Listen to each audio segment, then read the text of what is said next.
kenapa sih Pak kok kemudian pengen korupsi, atau apakah dia gimana sih Pak sebetulnya? Ya tidak semua kan, artinya kalau kita lihat dari kepala daerah itu kan banyak yang ketangkap KPK gitu kan. Nah ini kenapa Pak sebetulnya? Yang membedain kepala daerah satu sama lain itu apanya sih Pak? Assalamualaikum warahmatullahi wabarakatuh, jumpa lagi di Vertian TV Podcast. Kali ini kita ada tamu spesial Bapak Heru Purwadi MA, beliau adalah Wakil Wali Kota Yogyakarta. Pak Heru, sebetulnya cita-cita waktu kecil jadi Wakil Wali Kota atau jadi apa Pak Heru? Dulu tuh ya kalau kecil tuh, kalau zaman saya dulu insinyur pertanian kan gitu. Insinyur pertanian gitu.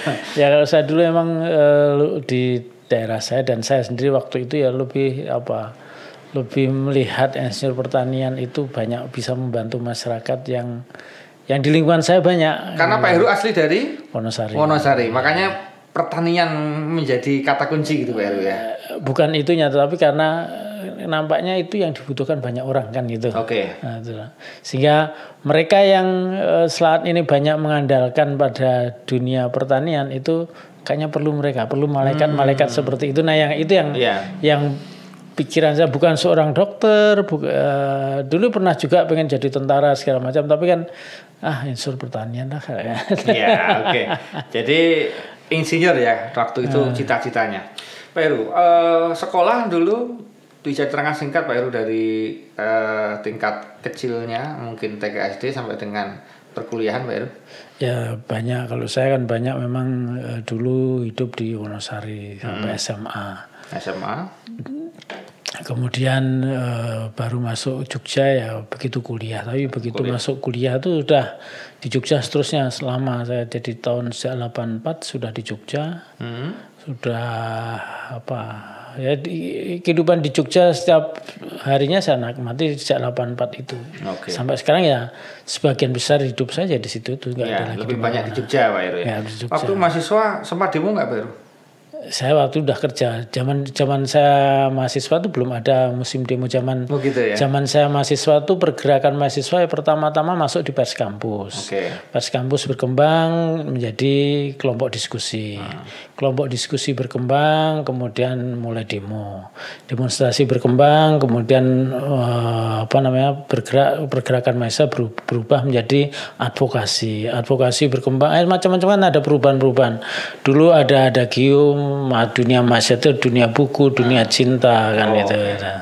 Baik. Pesta dunia buku, dunia pesta, dunia cinta itu tahun 70-an, mahasiswa tahun 70-an tuh gitu. Kalau cuma tahun 80-an tuh dunia buku, diskusi, cinta kan itu. Jadi cinta tetap ada di setiap zaman ya. Setiap zaman.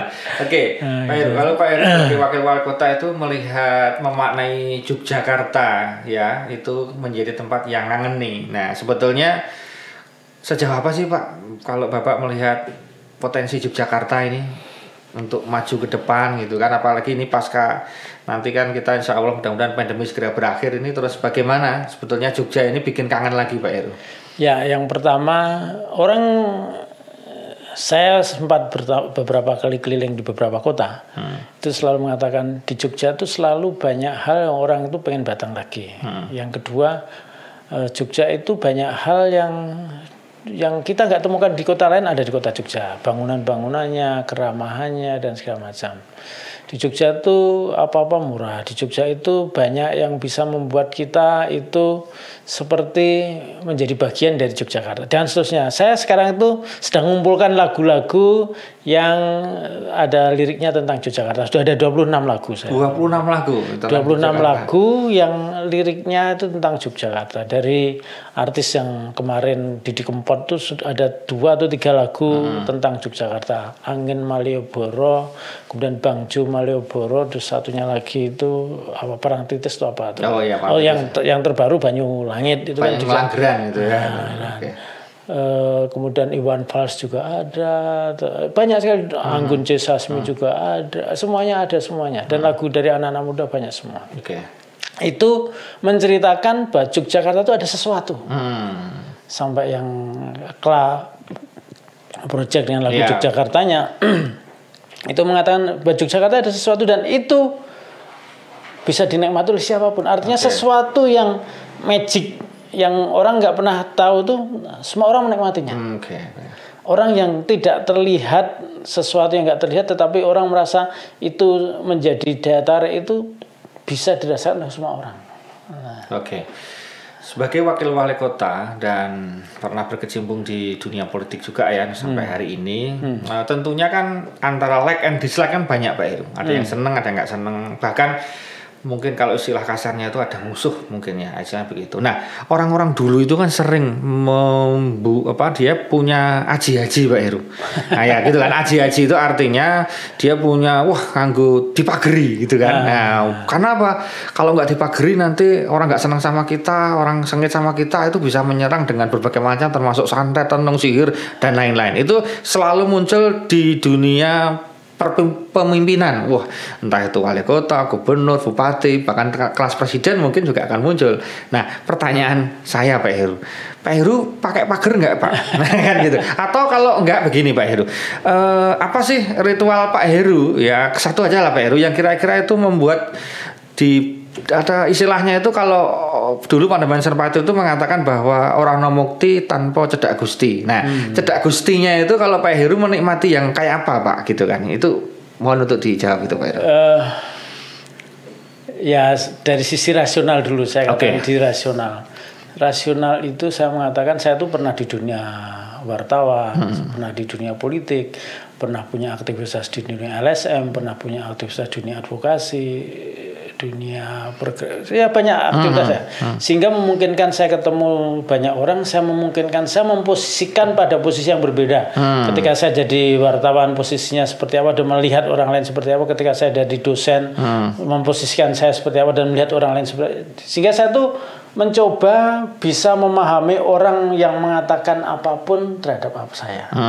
Karena saya pernah berada di posisi seperti itu kan itu. Nah, artinya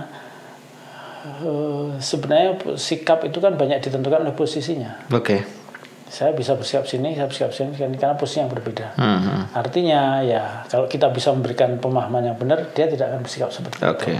Sehingga kewajiban saya selalu memberikan informasi kepada siapapun secara benar. Supaya apa? Supaya dia tidak salah mengerti pada saya. Sehingga tidak dibenci, tidak macam-macam terus kemudian dikerjain macam-macam kan. Bahkan kalau udah seperti itu kita baik pada orang lain kan nggak tega, masuk Heru. Itu kan gitu ya. Gitu. Jadi aji-ajinya kalau ini kan aji-aji rasional. Nah, saya pengen yang irasional. Harusnya masih ada Pak Heru yang irasional. Tapi saya tidak pernah tahu. Saya tidak pernah merasakan bahwa saya punya sesuatu di dalam sesuatu yang irasional. Tapi sejak dulu saya selalu membiasakan diri itu sewaktu rodo tidak ada pikiran atau sewaktu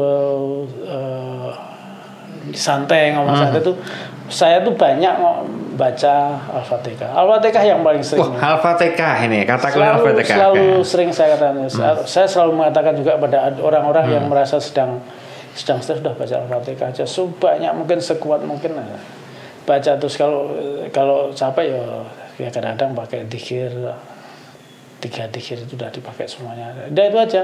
Artinya buat saya udahlah, apapun yang kita hadapi kita berserah pada Allah. Semuanya kita serahkan, udah apa yang kita upayakan kalau nggak diridhoi Allah kita nggak akan ada apa-apanya kan itu. Sehingga kalau saya puncak segala sesuatu yang kita lakukan itu ya udah berserah. Orang mau membuat saya seperti apa, serahkan pada yang di atas. Sudah saya percaya bahwa saya ini melakukan sesuatu karena saya ini melakukan pengabdian, apapun yang saya mencoba untuk tidak membuat orang sengsara, saya mencoba untuk membuat orang tidak happy karena sesuatu, tapi saya ingin melakukan sesuatu lebih baik, ya itu aja. Kalau pun kemudian ada orang mensalah pahami terhadap itu, ya saya coba sampaikan yang sebenarnya, tetapi kalau ternyata dia dengan ya udah saya sahkan. Saya tidak menjadikan sesuatu yang beban bagi saya untuk semua orang harus paham tentang saya, semua orang harus mengerti tentang saya, semua orang harus maklum. Enggak, saya tidak harus seperti itu. Artinya ya saya seperti ini. Kadang-kadang ya seperti ini. Kadang-kadang saya melihat Capricorn itu apa sih? Capricorn itu orangnya rasional gini-gini. Nah, dia tidak akan, orang mengatakan ini, saya ini kalau sudah rasional harus dikalahkan karena kalau tidak rasional saya tidak akan berhenti orang lain. Makanya saya selalu mengatakan apapun segala sesuatu buatlah argumen. Saya tidak merasa dilawan ketika dia mengatakan Pak mohon maaf salah Pak karena masalah ini. Ya saya kalau memang benar ya sudah. Ya betul kan itu. Tapi kalau dia tidak punya argumentasi melawan, saya katakan saya kadang-kadang juga agak emosional misalnya kan bisa juga karena kalau dipakai untuk argumen nah. Ya. Jadi tadi sudah ketahuan ya. Saya kira tidak hanya satu pagernya, cuma memang hari ini yang dibongkar satu ya, yaitu Al-Fatihah. Dan memang barang siapa membaca Al-Fatihah itu kan menjadi umul Quran ya, artinya induknya Quran kan ya Al-Fatihah. Bahkan sholat tanpa Al-Fatihah tidak sah. Dan Al-Fatihah ini dibaca berkali-kali ternyata banyak membawa manfaatnya. Termasuk dimanfaatkan oleh Pak Wakil Wali Kota bagaimana memagari dirinya dengan Al-Fatihah. Dan itu sah karena memang hadisnya sahih dan riwayatnya sangat banyak tentang khasiat Al-Fatihah itu luar biasa. Bahkan mengirimi Al-Fatihah untuk orang yang masih hidup atau yang sudah meninggal dunia itu juga sangat-sangat dianjurkan. Terus ini Pak Heru, mengingat Mas Didi Kempot adalah legend patah hati, pernahkah Pak Heru dalam hidup ini patah hati?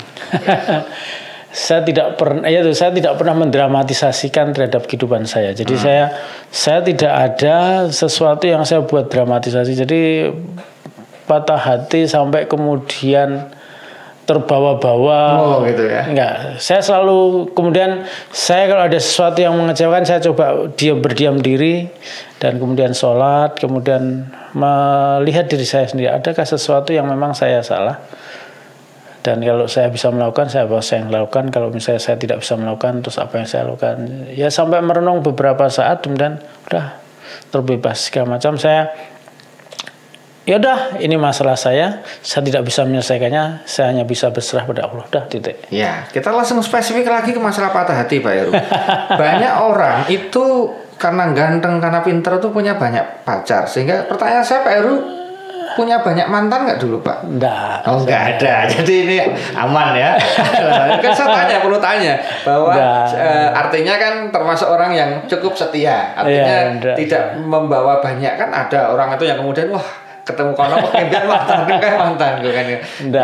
Ada alhamdulillah ya. Jadi Pak Heru istilahnya cintanya lebih konsisten ya. Maka tadi beliau mengatakan ya tidak patah hati ya karena mungkin beliau cukup tidak begitu aneh-aneh ya dalam hal percintaan. Nah, selanjutnya Pak Heru, setelah menjadi wali kota ini kan atau wakil wali kota sekarang wali kota ya, mudah-mudahan kita doakan jadi wali kota entah kapan. Amin.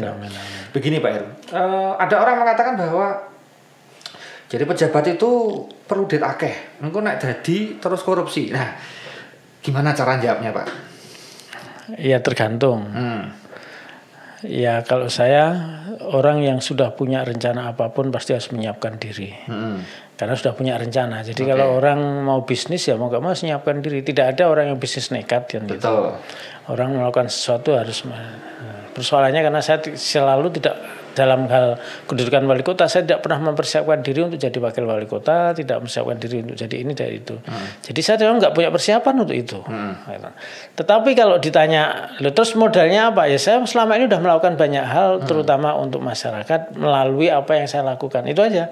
Apakah masyarakat itu merasa percaya terhadap apa yang saya lakukan? Dan masyarakat yang menilai. Kan itu.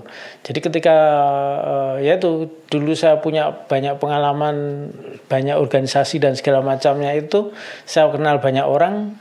Kalau saya pada saat itu mungkin kurang bagus ya mungkin orang akan mengatakan Pak Heru itu ini dan segala macam. Nah, makanya saya pesan pada mahasiswa saya itu kan saya paling senang itu kalau pas mahasiswa baru dan saya harus memberikan. Jadi sebagai wakil wali kota masih ngajar Pak? Masih. Oh masih, oke. Mahasiswa baru, dan ketika mahasiswa baru itu masuk pertama kali di Jogja dan masuk di dunia perkampus, saya selalu katakan di kampus itu berbeda di SMP, SD atau SMA. Ilmu itu disuntak terus diserahkan padanya. Di kampus tuh dosen tuh hanya ngasih tahu ini loh jalannya seperti ini. Apakah gelas kamu penuh atau tidak dan kamu minum kamu puas, itu yang bisa puas kamu sendiri. Dan dosen hanya tahu Kenapa kamu nggak baca buku ini? Kenapa kamu nggak baca buku itu? Artinya untuk mempunyai sesuatu di dunia kampus itu harus mendorong orang untuk melakukan sesuatu. Jadi itu yang saya pada teman-teman mahasiswa baru. Saya pun juga mengatakan kalau saya harus melakukan sesuatu ya kalau saya ingin sesuatu ya saya melakukan sesuatu kan gitu. Yang kedua kepada mahasiswa saya katakan di dunia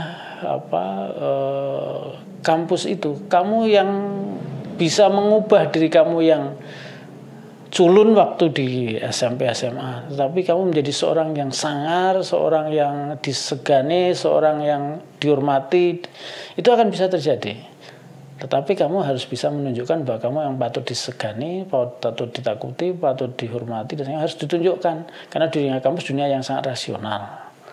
Nah, artinya di sanalah saya memang kebetulan banyak aktivitas di mahasiswa itu, banyak dulu aktivitas saya. Jadi saya itu sebenarnya kalau orang mengatakan Heru itu jadi wakil wali kota kayak orang nol delir, orang lereni segala macam, itu karena saya lakukan sejak zaman sudah invest sejak lama sejak mahasiswa itu seperti itu. Dunia pekerjaan juga melakukan seperti itu. Jadi saya kalau malah berhenti itu malah saya mungkin rodok badan nggak enak, malah sakit gitu ya. Itu karena udah terbiasa seperti itu kan itu.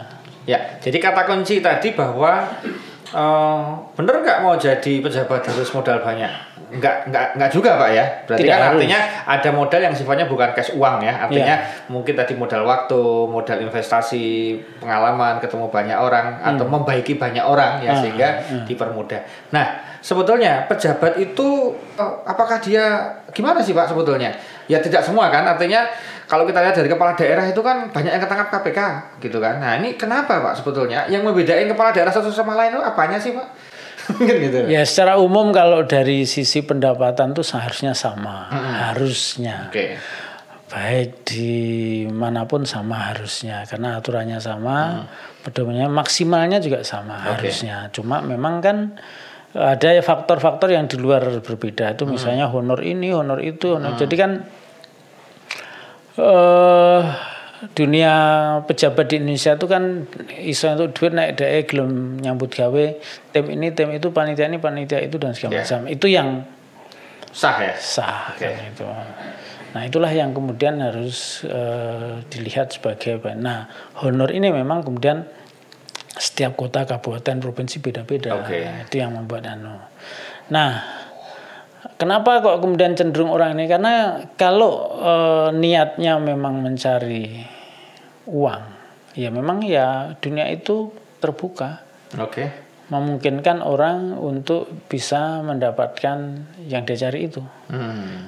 Dengan berbagai macam cara. Baik yang kasar halus, sampai halus sampai yang halal itu bisa semua. Tergantung masing-masing niatnya kan itu. Nah, kadang-kadang orang yang ada yang sabar, ada yang tidak sabar kan itu.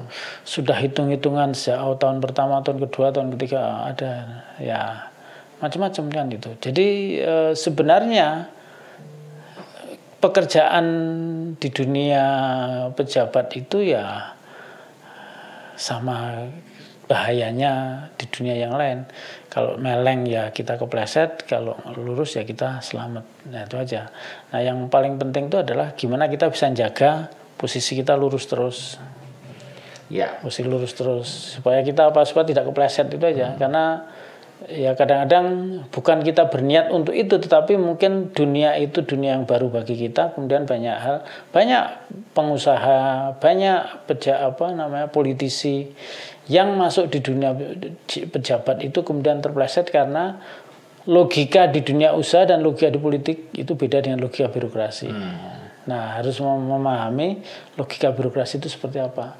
Waktu saya pertama kali masuk itu ya saya harus mengerem laju hasrat saya pada di dunia di luar birokrasi. Saya berpikir sekarang tuh baru bisa dilaksanakan setahun kemudian. Saya punya rencana ini baru bisa dilaksanakan 2 tahun kemudian. Nah, kalau di dunia yang nyata tuh apa yang saya pikirkan ada uangnya besok dadi. Nah, tapi kan banyak hal yang tidak bisa dilakukan. Nah, yang logika ini yang harus kita pahami bersama karena tidak mudah. membuat sesuatu itu menjadi. Tapi kalau yang dicari itu uang, ya gampang, nyari di sana tuh gampang. Oke. Gampang. Gitu. Pertanyaan 2 sebelum diakhiri. 2 ini terakhir ya. Yang pertama adalah sebetulnya kalau pejabat wali kota, wakil wali kota itu makan gajinya dan beberapa yang sah itu cukup nggak sih Pak? Tergantung gaya hidupnya. Oh gitu ya. Tergantung gaya hidupnya. Kalau gaya hidupnya memang nggak cukup ya nggak cukup juga. Ya kalau tapi kan tanpa gaya hidup sangat cukup ya Pak. Saya tuh kemarin beberapa hari yang lalu lihat podcastan seorang artis. Seorang artis mewawancarai artis yang lain. Ditanya berapa jumlah pengeluaran kamu 1 bulan. Oh berapa tuh asisten kamu, asisten rumah tangga ada 7, asisten yang mengikuti dia untuk keartisannya ada sekian, terus kegiatan istrinya untuk makan minum berapa cuma 1 bulan 300 juta. Wah, luar biasa 1 bulan 300 juta. Saya bayangkan itu berarti artis ini bekerja harus 1 bulan minimal 1 miliar karena dia harus mengeluarkan uang 300 juta. Iya. Nah, berarti lifestyle ya Pak. Nah, itu kan berarti kan keluar untuk segala sesuatu 300 juta. Berarti kan besar sekali kan itu. Berarti ketika oknum pejabat apapun itu ketika dia gaya hidupnya menyesuaikan atau tidak aneh-aneh, insya Allah cukup ya Pak Heru ya. Cukup. Terakhir Pak Heru, hampir semua orang sukses di dunia ini itu pasti punya kenangan khusus dan spesialis khusus terhadap ibunya. Nah, bagaimana peran ibu terhadap Pak Heru? Ya, saya pertama sebenarnya yang melekat saya itu pada bapak. Ini malah bapak ini. Kenapa Pak Heru? Karena pada saat saya mau berangkat kuliah, bapak kan hanya seorang pamong desa. Nah, kemudian saya mengatakan, Pak, saya kuliah. Waktu itu bapak menawarkan yang Solo karena ada om saya di sana. Neng Jogja ikut om ini. Saya bilang enggak, saya enggak ikut om. Saya mau cari kos sendiri. Tapi saya berjanji 2 tahun saya tidak akan minta uang lagi. Saya bilang itu. Tapi saya enggak bisa menepati janji itu, baru bisa dapat cari uang di tahun ketiga, tahun keempat saya bisa. Tahun ketiga dikasih mesin ketik oleh om. Nih, dua mesin ketik. Nah, kemudian saya mulai latihan nulis, jadi wartawan. Nah, tahun keempat saya jadi wartawan beneran dan saya sudah bisa ngasih uang bapak dan segala macam. Nah, apa yang waktu saya pernah ikut HMI di kampus. Saya lapor sama Pak, saya ikut aktivitas HMI. Ya, pemahaman bapak sebagai orang desa di sana mengatakan, wah aku ini malah aktif ini, aku orang duit, nggak usah bapak, nggak usah takut soal itu, saya bilang itu. Nah, artinya bapak yang pendapatannya pas-pasan pun memberikan support yang tinggi pada kami. Nah, kemudian saya memberikan sesuatu pada bapak. Bapak saya pesannya pada saya ketika berangkat itu, jangan pernah tergantung pada seseorang. Itu yang saya ingat sampai sekarang. Kamu harus bisa melakukan sesuatu dengan kemampuan kamu dan jangan pernah tergantung pada seseorang. Nah, itu aja yang menguatkan saya untuk melakukan sesuatu dengan kemampuan yang saya miliki. Itu menguatkan buat saya. Kalau ibu itu selalu mengatakan, kalau ibu itu yang selalu selalu mendoakan, selalu kalau telepon sekarang itu selalu mengatakan gimana kabarnya, aku berdoa ini nah, gitu aja. Jadi ibu itu yang tidak bisa kita lakukan adalah apapun posisi kedudukan kita semua itu dan selalu didoakan. Yang selalu mendoakan. Jadi ibu tuh kalau telepon ya pasti aku berdoa ini julali salat julali gitu. Itu yang kayak itu yang ngomong ibu. Jadi ini menarik bintang tamu kita kali ini karena saya tanya ibu malah jawabnya bapak. Nah, tapi ternyata banyak yang lupa pada bapaknya, Pak.